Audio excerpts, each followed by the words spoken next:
Genesis chapter 23.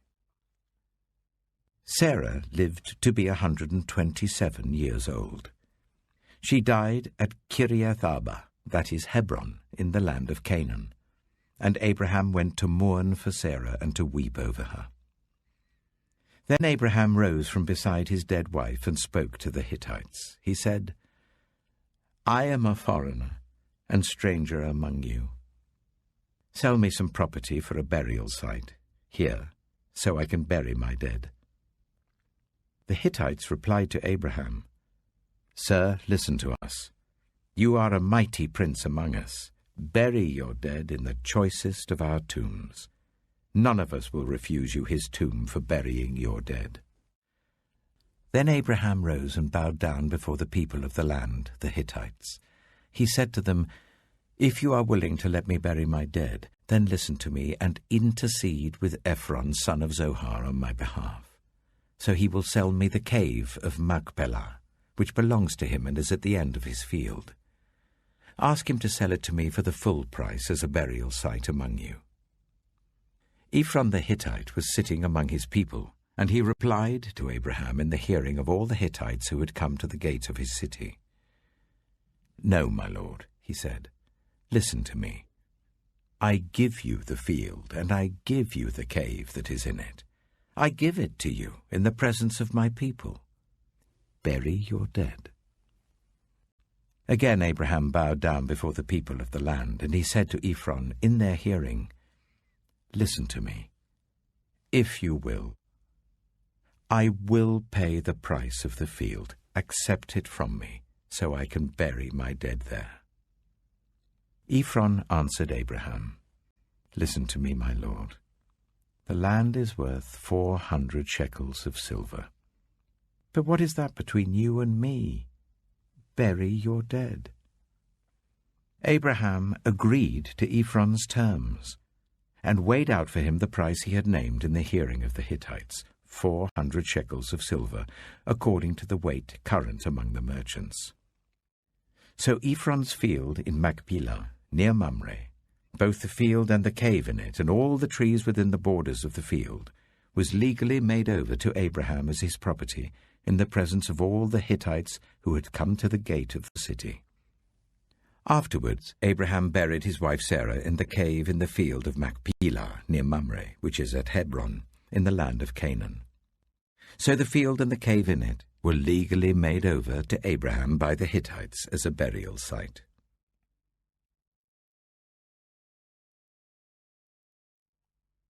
Genesis chapter 24. Abraham was now very old, and the Lord had blessed him in every way. He said to the senior servant in his household, the one in charge of all that he had, Put your hand under my thigh. I want you to swear by the Lord, the God of heaven and the God of earth, that you will not get a wife for my son from the daughters of the Canaanites, among whom I am living, but will go to my country and my own relatives and get a wife for my son Isaac. The servant asked him, What if the woman is unwilling to come back with me to this land? Shall I then take your son back to the country you came from? Make sure that you do not take my son back there, Abraham said. The Lord, the God of heaven, who brought me out of my father's household and my native land, and who spoke to me and promised me on oath, saying, To your offspring I will give this land, he will send his angel before you, so that you can get a wife for my son from there. If the woman is unwilling to come back with you, then you will be released from this oath of mine. Only do not take my son back there. So the servant put his hand under the thigh of his master Abraham, and swore an oath to him concerning this matter. Then the servant left, taking with him 10 of his master's camels, loaded with all kinds of good things from his master. He set out for Aram Naharaim, and made his way to the town of Nahor.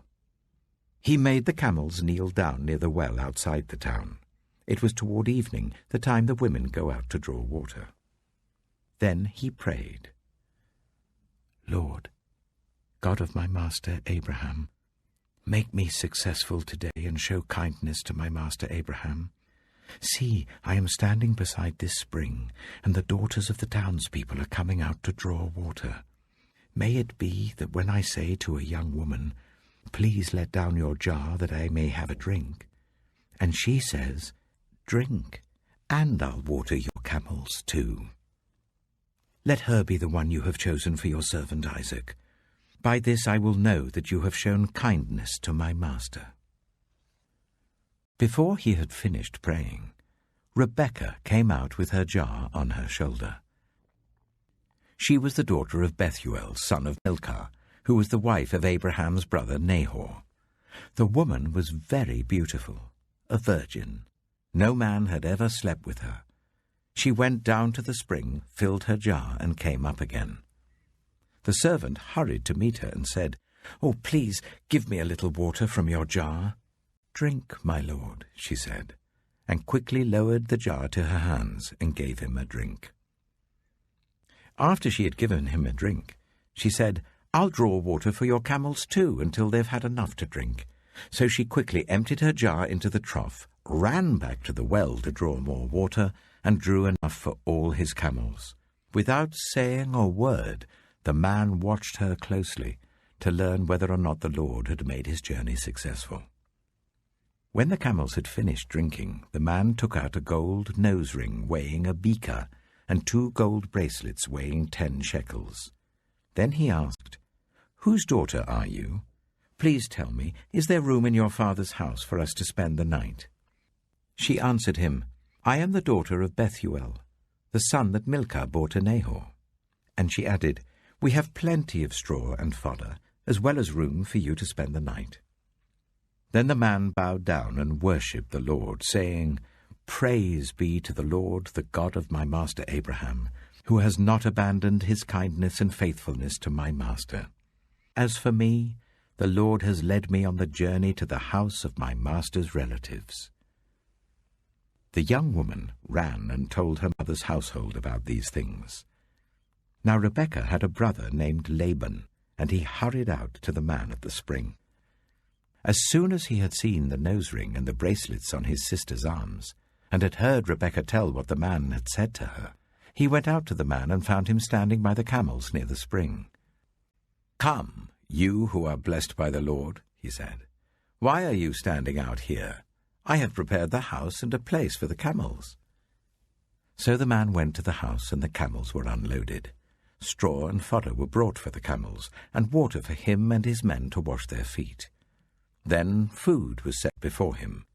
But he said, "I will not eat until I have told you what I have to say." "Then tell us," Laban said. So he said, "I am Abraham's servant. The Lord has blessed my master abundantly, and he has become wealthy. He has given him sheep and cattle, silver and gold, male and female servants, and camels and donkeys. My master's wife, Sarah, has borne him a son in her old age, and he has given him everything he owns. And my master made me swear an oath, and said, 'You must not get a wife for my son from the daughters of the Canaanites in whose land I live, but go to my father's family, to my own clan, and get a wife for my son.' Then I asked my master, 'What if the woman will not come back with me?' He replied, 'The Lord before whom I have walked faithfully will send his angel with you and make your journey a success, so that you can get a wife for my son, from my own clan and from my father's family. You will be released from my oath if, when you go to my clan, they refuse to give her to you. Then you will be released from my oath.' When I came to the spring today, I said, 'Lord, God of my master Abraham, if you will, please grant success to the journey on which I have come. See, I am standing beside this spring. If a young woman comes out to draw water, and I say to her, "Please let me drink a little water from your jar," and if she says to me, "Drink, and I'll draw water for your camels too," let her be the one the Lord has chosen for my master's son." Before I finished praying in my heart, Rebekah came out with her jar on her shoulder. She went down to the spring and drew water, and I said to her, Please give me a drink." She quickly lowered her jar from her shoulder and said, "Drink, and I'll water your camels too." So I drank, and she watered the camels also. I asked her, "Whose daughter are you?" She said, "The daughter of Bethuel, son of Nahor, whom Milcah bore to him." Then I put the ring in her nose and the bracelets on her arms, and I bowed down and worshipped the Lord. I praised the Lord, the God of my master Abraham, who had led me on the right road to get the granddaughter of my master's brother for his son. Now, if you will show kindness and faithfulness to my master, tell me. And if not, tell me, so I may know which way to turn." Laban and Bethuel answered, "This is from the Lord. We can say nothing to you one way or the other. Here is Rebekah. Take her and go, and let her become the wife of your master's son, as the Lord has directed." When Abraham's servant heard what they said, he bowed down to the ground before the Lord. Then the servant brought out gold and silver jewelry and articles of clothing and gave them to Rebekah. He also gave costly gifts to her brother and to her mother. Then he and the men who were with him ate and drank and spent the night there. When they got up the next morning, he said, "Send me on my way to my master." But her brother and her mother replied, "Let the young woman remain with us 10 days or so, then you may go." But he said to them, "Do not detain me, now that the Lord has granted success to my journey. Send me on my way so I may go to my master." Then they said, "Let's call the young woman and ask her about it." So they called Rebekah and asked her, "Will you go with this man?" "I will go," she said. So they sent their sister Rebekah on her way, along with her nurse and Abraham's servant and his men. And they blessed Rebekah and said to her, "Our sister, may you increase to thousands upon thousands. May your offspring possess the cities of their enemies." Then Rebekah and her attendants got ready and mounted the camels and went back with the man. So the servant took Rebekah and left. Now Isaac had come from Beer Lahairoi, for he was living in the Negev. He went out to the field one evening to meditate, and as he looked up, he saw camels approaching. Rebekah also looked up and saw Isaac. She got down from her camel and asked the servant, "Who is that man in the field coming to meet us?" "He is my master," the servant answered. So she took her veil and covered herself. Then the servant told Isaac all he had done. Isaac brought her into the tent of his mother Sarah, and he married Rebekah. So she became his wife, and he loved her. And Isaac was comforted after his mother's death.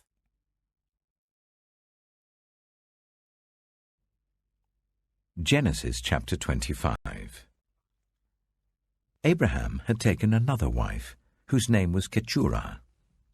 She bore him Zimran, Jokshan, Medan, Midian, Ishbak, and Shua. Jokshan was the father of Sheba and Dedan. The descendants of Dedan were the Ashurites and Letoshites and the Lumites. The sons of Midian were Ephah, Hanok, Abida, and Eldaah. All these were descendants of Keturah. Abraham left everything he owned to Isaac. But while he was still living, he gave gifts to the sons of his concubines and sent them away from his son Isaac to the land of the east. Abraham lived 175 years. Then Abraham breathed his last and died at a good old age, an old man and full of years, and he was gathered to his people. His sons Isaac and Ishmael buried him in the cave of Machpelah, near Mamre, in the field of Ephron, son of Zohar the Hittite, the field Abraham had bought from the Hittites. There Abraham was buried with his wife Sarah. After Abraham's death, God blessed his son Isaac who then lived near Beer Lahairoi. This is the account of the family line of Abraham's son Ishmael, whom Sarah's slave Hagar the Egyptian bore to Abraham. These are the names of the sons of Ishmael, listed in the order of their birth. Nebaioth, the firstborn of Ishmael, Kedah, Adbeel, Mibsam, Mishma, Duma, Massa, Hadad, Tema, Jitor, Nephish, and Kedema. These were the sons of Ishmael, and these are the names of the 12 tribal rulers according to their settlements and camps. Ishmael lived 137 years. He breathed his last and died, and he was gathered to his people. His descendants settled in the area from Havilah to Shur, near the eastern border of Egypt as you go towards Ashur. And they lived in hostility toward all the tribes related to them. This is the account of the family line of Abraham's son Isaac. Abraham became the father of Isaac, and Isaac was 40 years old when he married Rebekah, daughter of Bethuel the Aramean from Paddan Aram, and sister of Laban the Aramean. Isaac prayed to the Lord on behalf of his wife because she was childless. The Lord answered his prayer, and his wife Rebekah became pregnant. The babies jostled each other within her, and she said, "Why is this happening to me?" So she went to inquire of the Lord. The Lord said to her, "2 nations are in your womb, and 2 peoples from within you will be separated. 1 people will be stronger than the other, and the older will serve the younger." When the time came for her to give birth, there were twin boys in her womb. The first to come out was red, and his whole body was like a hairy garment, so they named him Esau. After this his brother came out, with his hand grasping Esau's heel, so he was named Jacob. Isaac was 60 years old when Rebekah gave birth to them. The boys grew up, and Esau became a skillful hunter, a man of the open country, while Jacob was content to stay at home among the tents. Isaac, who had a taste for wild game, loved Esau, but Rebekah loved Jacob. Once, when Jacob was cooking some stew, Esau came in from the open country, famished. He said to Jacob, "Quick, let me have some of that red stew. I'm famished." That is why he was also called Edom. Jacob replied, "First sell me your birthright." "Look, I am about to die," Esau said. "What good is the birthright to me?"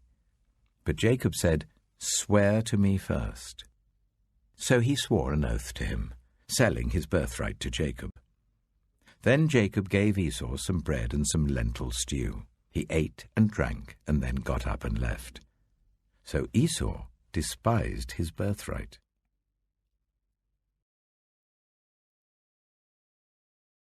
Matthew chapter 7.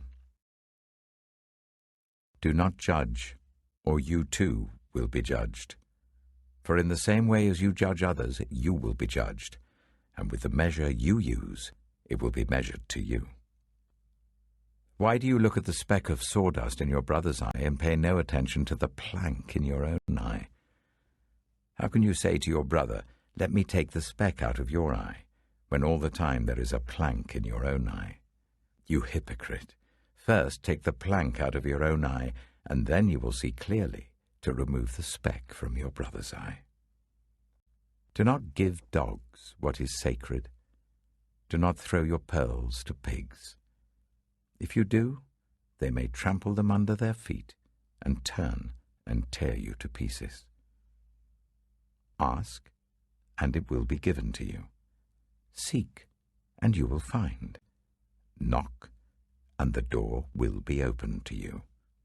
For everyone who asks receives, the one who seeks finds, and to the one who knocks the door will be opened. Which of you, if your son asks for bread, will give him a stone? Or if he asks for a fish, will give him a snake?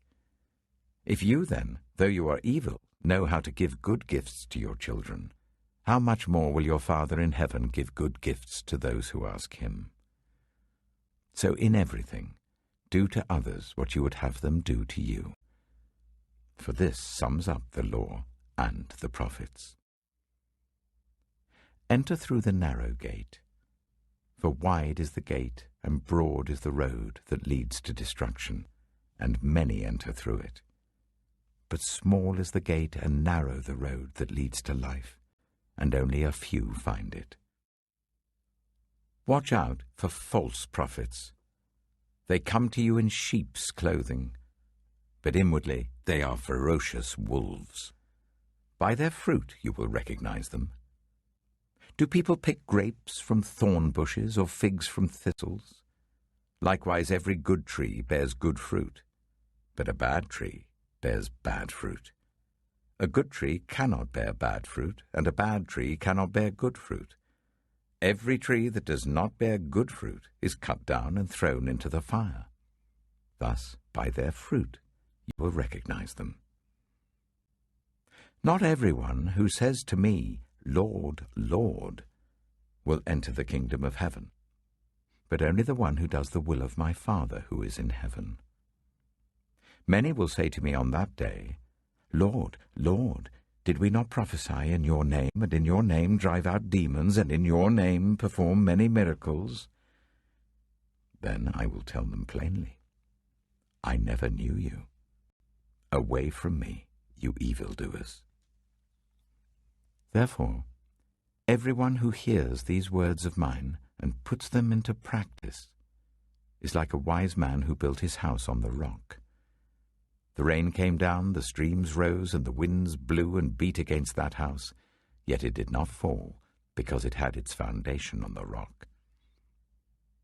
But everyone who hears these words of mine and does not put them into practice is like a foolish man who built his house on sand.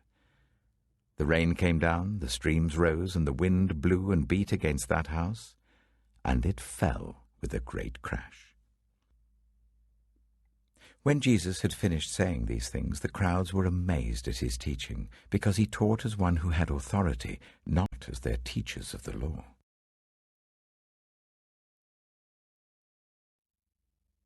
Psalm 10. Why, Lord, do you stand far off?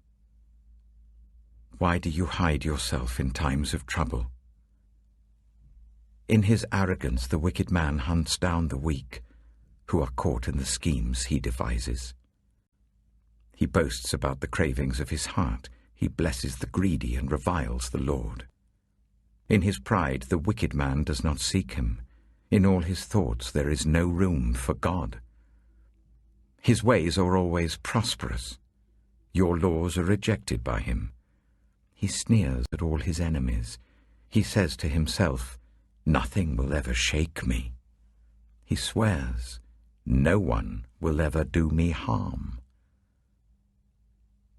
His mouth is full of lies and threats. Trouble and evil are under his tongue. He lies in wait near the villages. From ambush he murders the innocent. His eyes watch in secret for his victims. Like a lion in cover, he lies in wait. He lies in wait to catch the helpless. He catches the helpless and drags them off in his net. His victims are crushed, they collapse, they fall under his strength. He says to himself, God will never notice. He covers his face and never sees. Arise, Lord. Lift up your hand, O God. Do not forget the helpless. Why does the wicked man revile God? Why does he say to himself, he won't call me to account? But you, God, see the trouble of the afflicted. You consider their grief and take it in hand. The victims commit themselves to you. You are the helper of the fatherless. Break the arm of the wicked man. Call the evildoer to account for his wickedness that would not otherwise be found out. The Lord is king for ever and ever. The nations will perish from his land. You, Lord, hear the desire of the afflicted. You encourage them and you listen to their cry. defending the fatherless and the oppressed, so that mere earthly mortals will never again strike terror.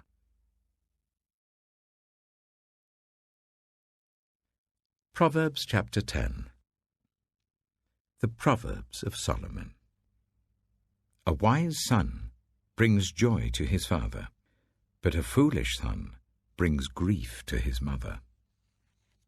Ill-gotten treasures have no lasting value, but righteousness delivers from death.